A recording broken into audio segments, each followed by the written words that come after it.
तो अगला क्वेश्चन है, एक परीक्षा में उत्तीर्ण होने के लिए 40% अंक अनिवार्य हैं।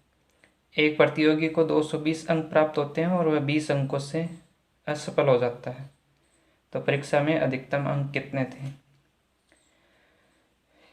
यानी एग्ज़ाम में 40% लाने वाला पास होगा और इसको आए हैं 220।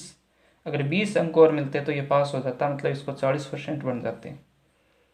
तो पूछा है अधिकतम कितने थे, मैक्सिमम मार्क्स।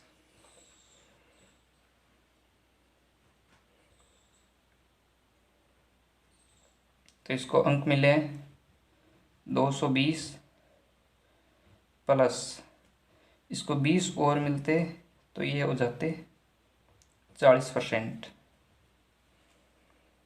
तो 100% कितना है? तो 240 हो गए, ये हो जाएंगे 40%। तो 100% कितना होगा? 1%, 240 बट्टे 40, तो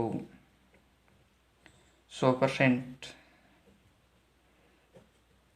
100% इज इक्वल टू 240 बट्टे 40 इंटू 100%। कितने होंगे इसके? 0 से 0 गया, 4 से 6 बारी, मैक्सिमम मार्क्स होंगे 600। यानी इसको 600 में से 220 मिले। अगर 240 मिलते तो ये हो जाते 40% और ये हो जाता पास। अगला क्वेश्चन है, किसी प्रतियोगी को एक परीक्षा में 20% अंक प्राप्त होते हैं और वह 30 अंकों से फेल हो जाता है, लेकिन दूसरे प्रतियोगी को 32% अंक प्राप्त होते हैं और उससे उत्तीर्णांक से 42 अंक अधिक प्राप्त होते हैं, तो उत्तीर्ण अंक का प्रतिशत क्या है? यानी मिनिमम नंबर ज्ञात करने हैं जितने पे ये पास हो जाए, कितने % पे पास होते हैं। तो इसको मान लेते हैं, माना उत्तीर्णांक।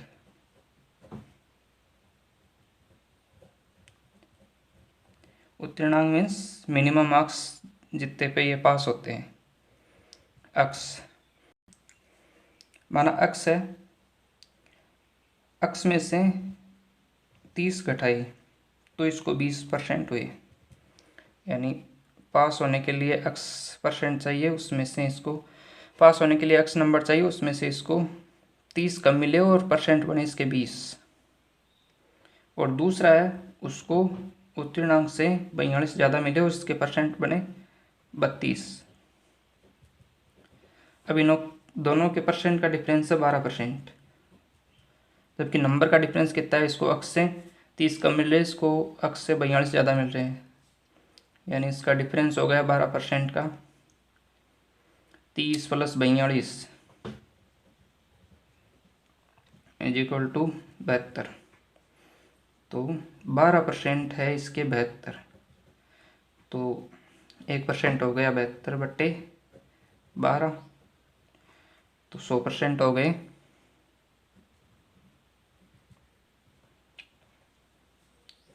ये इससे कट गया 6 बारी, 6 को 100 से गुणा किया तो 100% हो गए 600। अब मिनिमम मार्क्स याद करने हैं जितने पे ये पास होते हैं, वो कितने हैं? तो 600 के 20%, एक को मिले हैं 20%, 20% हो जाते हैं 120। इसमें अगर 30 जोड़ दे तो ये हो गए 150, क्योंकि उसको 20% मिले, मतलब 120 नंबर आए उसको 600 में से, और वो पास होने से कितना पीछे रहा? 30 नंबर। तो अगर 30 इसमें जोड़ दे इसके नंबरों में तो ये हो जाएगा पास, और पास होने के लिए चाहिए 150 नंबर। अब इसने पूछा 150 कितना प्रतिशत है 600 का, पूर्णांक का। तो 600 इंटू 100,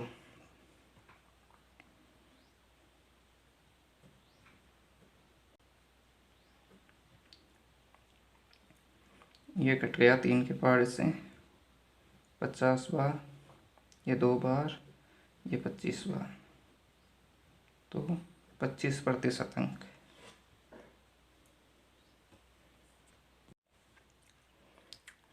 अगला क्वेश्चन है तीसरा।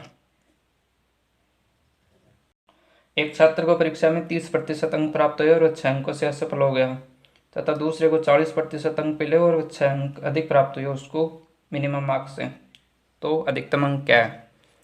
यानी परीक्षा में अधिकतम अंक कितने थे जिनमें से इनको 30% और 40% मिले। तो माना उत्तीर्णांक x।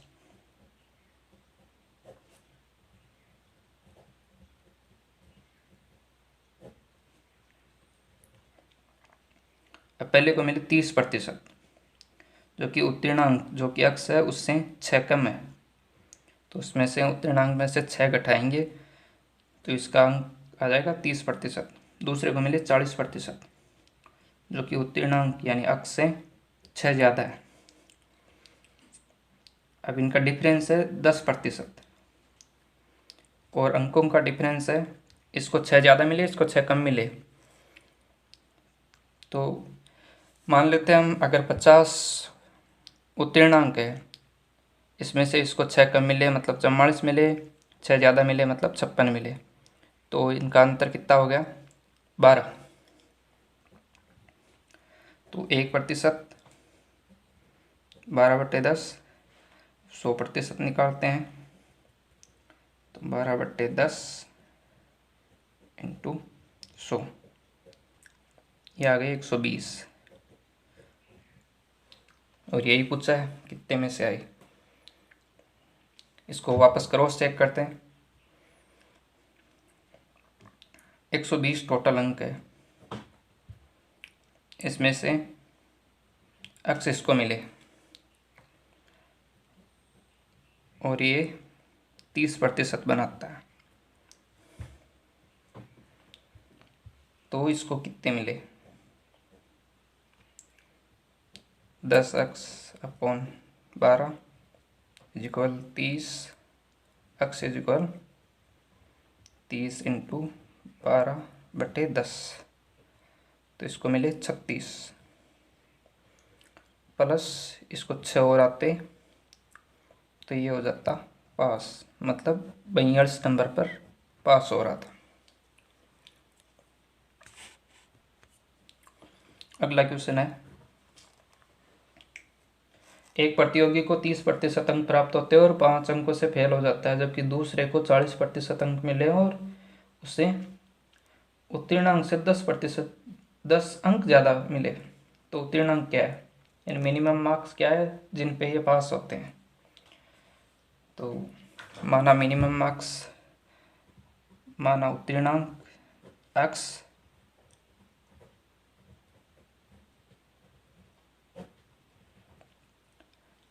अब एक को मिले 30%, वो x से 5 कम रह गया, यानी उत्तीर्णांक से 5 कम रह गया। दूसरे को मिले 40%, उसको उत्तीर्णांक यानी x से 10 ज़्यादा मिले, तो उत्तीर्णांक क्या है यानी मिनिमम मार्क्स क्या है जितने पे ये पास हो जाएंगे। इन दोनों का डिफरेंस है 10%, जबकि इनमें अंकों का डिफरेंस है 15, यानी इसको 5 कम है इसको 10 ज़्यादा है, तो अंतर हो गया अंकों का 15। 1%, 15/10 हो गया 100%, 15/10 इंटू 100, तो ये हो गया 150। अब 150 में से कितने नंबर लाए ताकि ये पास हो जाए, तो इसमें से कोई से में से निकाल लेते हैं, या तो 30 वाले में से या 40 वाले में से। पिछले में कम वाले में से निकाले, अब की बार ज़्यादा जो ज़्यादा मिले उसमें से निकालते हैं। तो 150 का 40% मिला बी को, तो इसको कितने नंबर आए? इसको मिले 60, 15 चौके 60 नंबर इसको आए, और ये पास होने में से 10 ज़्यादा था, यानी इसको 10 ज़्यादा मिले, तो पास कितने पे हो जाता है? ये 50 पे पास हो जाता। तो पास होने के लिए केवल 50 नंबर चाहिए, और परसेंट निकालना हो तो 50 नंबर पे पास होते हैं, और कितने में से पास होते हैं? 150 में से, तो इसका निकलेगा 1/3 हो जाएगा। 100/3 मतलब 33 से ही 1/3%।